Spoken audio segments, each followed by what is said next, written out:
আসসালামু আলাইকুম। আশা করি সবাই ভালো আছেন।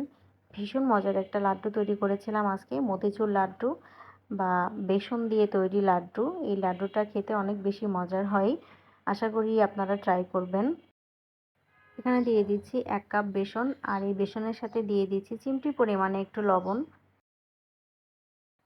এই বেসনটাকে ভালো করে চেলে নিচ্ছি যাতে ভেতরে কোনো লাম্পস না থাকে। যেহেতু লাড্ডু, আর লাড্ডুতে লাম্পস থাকলে তো লাড্ডুটা ভালো মতো তৈরি হবে না। এখন নরমাল পানি দিয়ে একটা পাতলা ব্যাটার তৈরি করে নিব।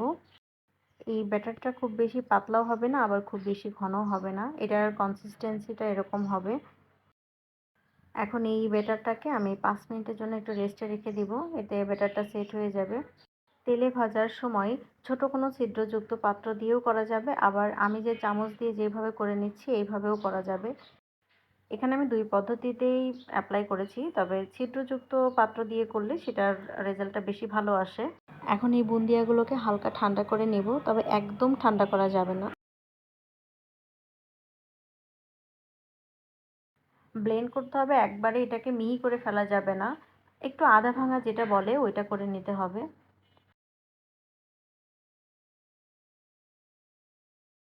এখন চিনির শিরাটা করে নিব। তো তার জন্য এখানে আমি 1/2 কাপ চিনি নিয়েছি, আর 1/2 কাপের থেকে একটু বেশি হচ্ছে পানি দিয়েছি।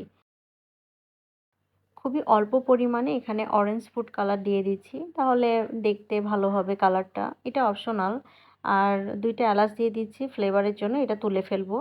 এখন সেই ভেজে রাখা বুন্দিয়া বা বেসনের ইয়েটা ওইটা দিয়ে দিলাম। এখন ভালো করে মিক্সড করে এটা লাড্ডুর শেপ আসা পর্যন্ত রান্না করতে হবে।